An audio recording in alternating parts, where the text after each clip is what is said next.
The Army played a significant part of my life.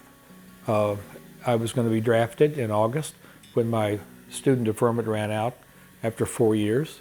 And so on the day I got my draft notice, we had been warned by the lady at the draft board that I was getting drafted. And so Mary Janet's uncle, Fount Brandt, got me in a reserve unit down in Springfield, Missouri.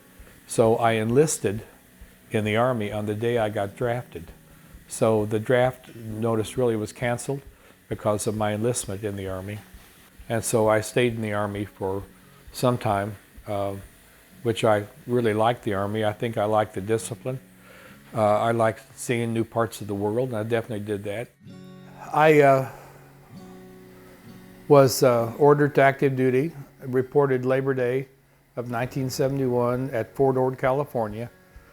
Growing up 30 miles from Fort Leonard Wood, which is a big basic training area, why I was sent to California is just God's blessing because it was so beautiful out there.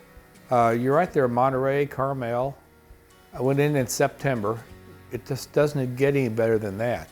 Unfortunately, that was typically the point where everyone went to Vietnam from. Well, my enlistment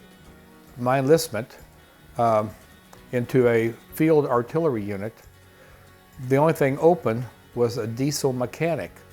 So even though I had a degree in business and psychology, the Army made a diesel mechanic out of me.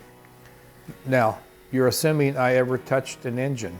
No, I never touched an engine because I could type. So they sent me to be, I forget the nomenclature, but I ordered parts because I knew how to type. Well, parts were in such short supply for training units, everything went to Vietnam, that my requisitions would get turned down. I would just retype them the next month and send them again. I retyped each month the same requisitions, and that was my job in the Army. That gave me time to finish my degree and also to apply for my next position because I knew I didn't want to spend 4 years typing requisitions.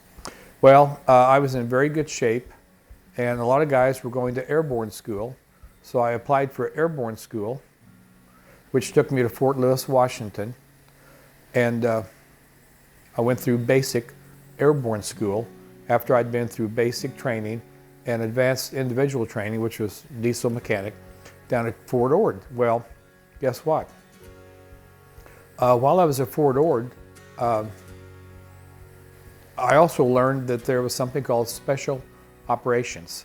You have heard of special forces. Well, special ops is the big umbrella. Special forces is just a little part of it.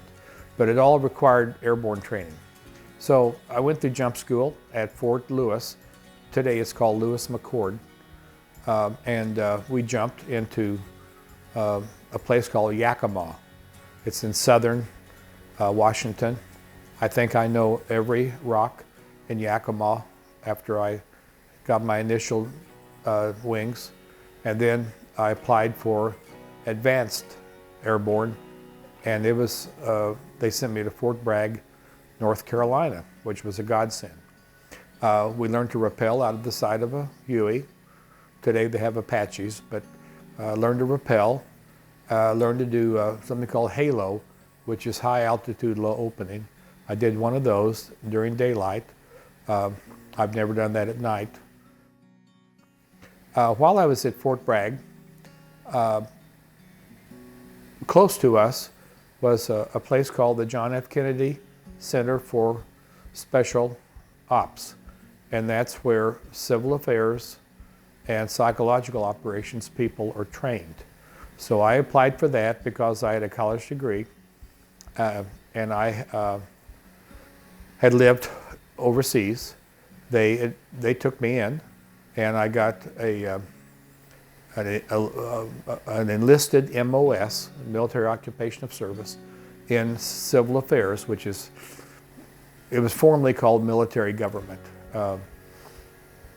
I've mentioned this before. If you ever remember, after World War II, We ran the Japanese and we ran the German governments, restructured them. Well, that was done by civil affairs people.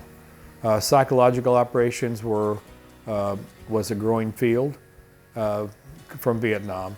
Vietnam was winding down, so I was not scared of being mobilized to Vietnam. What was winding up was the Cold War. So our adherence to NATO and support of NATO was really big. I started going to Germany. I was stationed in Wiesbaden, and in Wiesbaden, the NATO troops were co-located at an Air Force installation, which today is heavily, mainly medical, but back then it was all Cold War stuff. I mean, if the Russians came, where would they go? So a lot of NATO exercises were in the Fulda Gap, which is in the central part of Germany. So I was able to participate as a NATO support officer enlisted. I was enlisted at the time in many NATO exercises, back and forth to Fort Bragg. I liked Fort Bragg very much. It was in Fayetteville. I wasn't there a lot, which is fine with me. I was gone a lot. You know, I did 6 months of embassy duty, which means you took documents to embassies and U.S. consulates around Germany. They were handcuffed to your hand, and you got to ride in airplanes and carry a weapon and all kinds of good stuff. But that was very short term.